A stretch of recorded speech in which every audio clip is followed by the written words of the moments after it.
Hello, everyone. I'm going to go over quickly what I am offering on my Patreon. Um, that'll be random booster box openings of miniatures, maybe some Magic the Gathering if we have to get into that section. But this is a sample.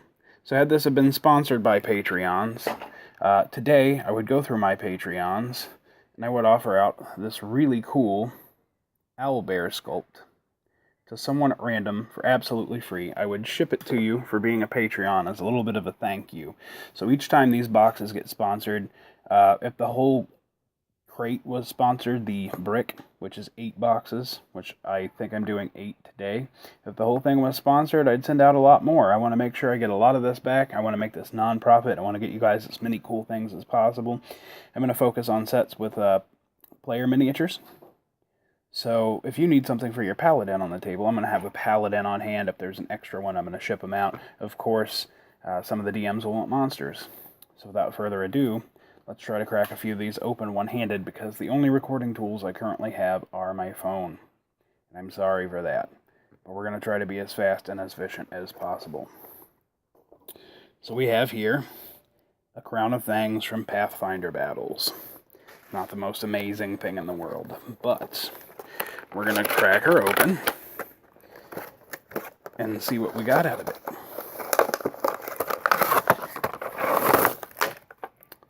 Two miniatures went flying. It looks like at least a couple of player characters. So the first, we'll go over our big mini that you get in a box. We have a giant scorpion. It's a pretty cool sculpt. So we'll set that to the side, set the empty box to the side. And now I gotta play rip tape with one finger. Again, hopefully I can get into some better recording stuff, but we have a neat little Paladin. Sword and shield user. Again, these will be the type of things that once I have multiples myself, I'm just collecting to be a DM. Patreons are going to help me do that. Once I have multiples, which these two sets I have multiples. So that guy would be up for grabs to someone in the Patreon area who needed a Paladin miniature, just random. This guy I don't have. It's pretty cool. The Shadow Count Syal. 25mm miniatures. Yes, they can be used in Pathfinder or D&D. It looks like the last is a giant spider, which I kind of needed for my collection. A lot of people aren't going to be interested in things like this, but we do have a few DMs that will always be interested in spiders and things for their terrain. So what would happen is I pick a random Patreon, get a hold of you through email, ask whether you would like something for a dungeon master or something for a player, and then we try to suit your needs and get you some cool stuff, because you were randomly picked for supporting me. I support you in return. This time it would have been the Owlbear. You never know what you get in large bulk like this, so I don't know what I would have to offer for the next one. Maybe 1, 2, 3, who knows. Gotten into the second box. Let's see what we come up with here. This is pretty cool. I do believe that is a Bone Devil. In D&D, it is the exact picture of the book of the Bone Demon. He's pretty cool.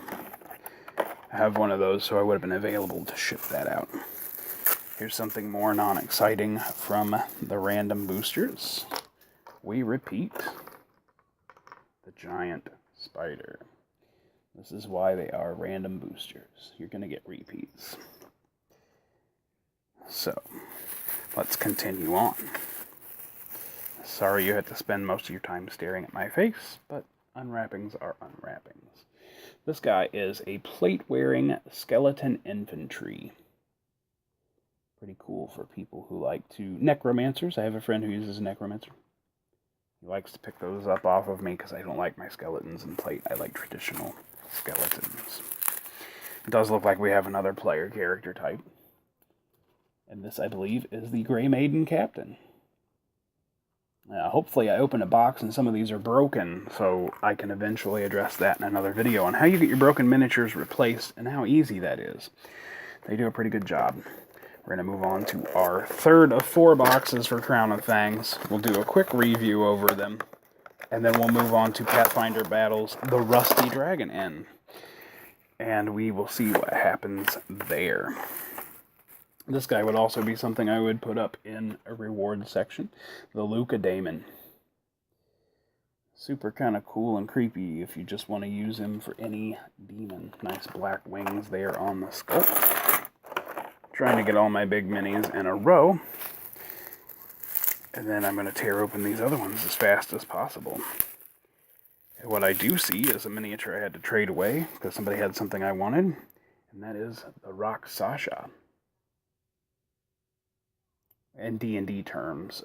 Also, in Pathfinder terms, a Rakshasa. It's a pretty cool little sculpt there. And then it looks like I have a Thug, which I do have one or two of. If you were going to play a Viking character in D&D, or Pathfinder, I suppose, this guy would be key to it. Axe, shield.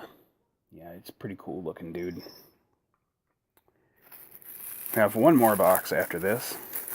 I may split these up into 2 videos. I don't think I will. And then we have, last of all, the Red Mantis Assassin. Also pretty cool. He's in red leather and dressed almost as a mantis. Pathfinder has some cool sculpts, and I'm one who will cross Pathfinder with D&D. As a DM, a monster is a monster. I don't care where I get my beholder from, he's still a beholder. So, looks like we got another cool sculpt that I don't actually have. Her name is Isaiah. It's kind of a mix of a Yuan-Ti and a Kotal, in my opinion. But that's kind of cool. I think she's a named character from Pathfinder. That does happen. And hey, look, a third giant spider. So I'd have some of those to toss out. It's a cool sculpt. Really works. And then this guy, I don't have either. I do believe he is also a named character. He is called Cabbagehead. And he is actually kind of lumpy and melty. Probably use that to freak some people out or terrify people when I say they see mutated beings. And another piece he hits the table. I would use this for a female paladin, but the Grey Maiden Guard. She has a nice Spartan shield, plate armor, and sword down to one side. So, we'll recap over all of this wonderful stuff from Crown of Fangs. Put my trash pile behind it, as most unwrappers do. We got a nice mix of things. Super cool. Anyone watching this, first time, second time, third time, showing a friend, I appreciate you. Remember to throw $1 or so at me for Patreon. And even if it's low, I've got some dice sets that I could throw out towards somebody. So we constantly want to be rewarding our patrons for helping us out. Again, the more of these I get to crack, it's kind of like you're helping me support my DMing addiction. Gambling addiction. This isn't gambling. I shouldn't say that. Wizard says that none of this is gambling, nor is magic. So I ended up with a cool sculpt on a flesh golem. He's kind of Frankenstein-esque pieced together. I know a friend of mine wants him, so that's good. Again, I bought these two. This is now the Rusty Dragon Inn. I bought them because they have multiple sculpts, such as the bartender. So if you're going to stage your bar, you would have a bartender for your bar. And looks like there are a lot of humans in this one, which is what I like to see because I was running low on giveaways for player of the table. Looks like I'm going to have to maybe fix this one a little bit. Her wand was bent.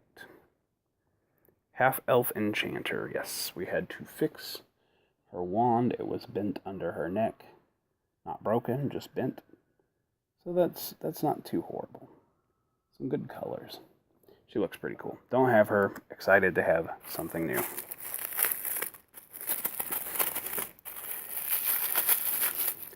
And lastly, we have a dwarf wizard. I believe the first one I got was broken.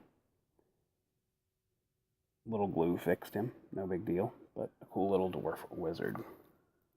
So if you're looking to buy player characters, you're definitely going to want to get in Crown of Fangs or Rusty Dragon in. I recommend them highly because they have some pretty cool sculpts for your player characters. There is a picture of a view of the Rusty Dragon Inn. Crown of Fangs was maroon. So we start off with, I do believe, a Frost Giant. Again, his staff is a little bent there at the bottom. These are things that happen. You can always bend them down and put some glue on them to fix them up. It's not like it's detrimental or game-breaking that his staff is bent. It is only aesthetically displeasing.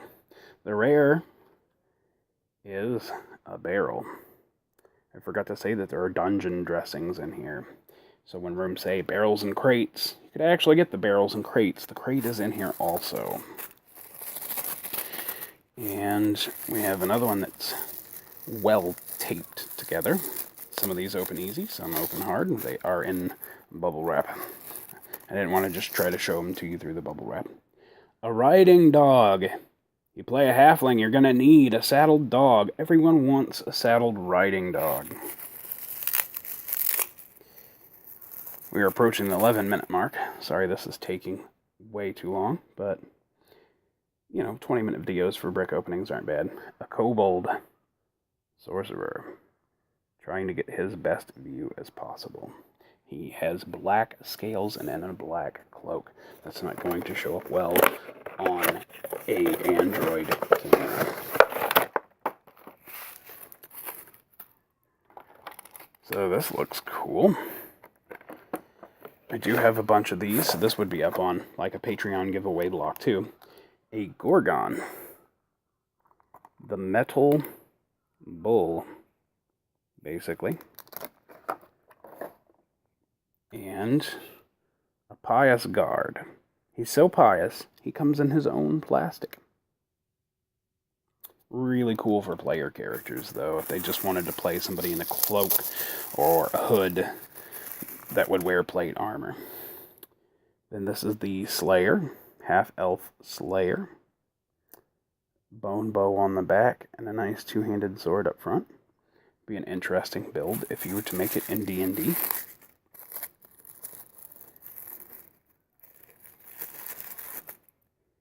And then we ended up with a ghoul. A ghoul cultist. So you always give your ghouls a knife whenever possible. Sorry if I'm flying through these and not getting all the sculpts as close up as possible. This is my first video. I hope it only gets better from here. Alright, some more cool stuff. The Bugbear Glutton. So a really large, hefty bugbear with a sword. So that's pretty cool. And then we ended up with, I use these for the red plumes all the time because they're dressed in red. But it's basically a town guard. Not like the Pious Guard, just a town guard. So some really cool stuff I might be able to give away to my players. I do a player of the table. So you're nominated for your role-playing or your skills, and you can actually pick up a free miniature just for coming and playing D&D at my tables, because I like to encourage people to come back. Then we have a Bugbear Tyrant. He's mentioned in a lot of D&D things using his two-handed sword and having his eye patch. So that's cool. Have one of those. Also something that could go into the pool of, hey, let's send these out to patrons. So you really never know. If you were doing a case, that means I would be doing this video times 4. So what I would do is a huge pool at the end and just start picking patrons left and right to make sure you guys got some cool stuff. The last thing is a vampire spawn. I've got a lot of this guy. He's pretty cool. They do pop up here and there. So we're going to go back over everything that we've picked up. And get everybody in a nice pile if possible on this section. So we got all of these large and player sized. And again, had I have been sponsored, I would have shipped at least, bare minimal, this really cool owlbear sculpt, in my opinion, the best owlbear sculpt that you can get Beaky. I would have sent to somebody today. Somebody would own Beaky. They would have them in their possession within the week. So you let me know what you guys think about this. Comment, like, subscribe, whatever you need to do. I will be posting this on all my social media outlets. I appreciate everyone encouraging me and the donations that I get. Thank you all. Have a good day.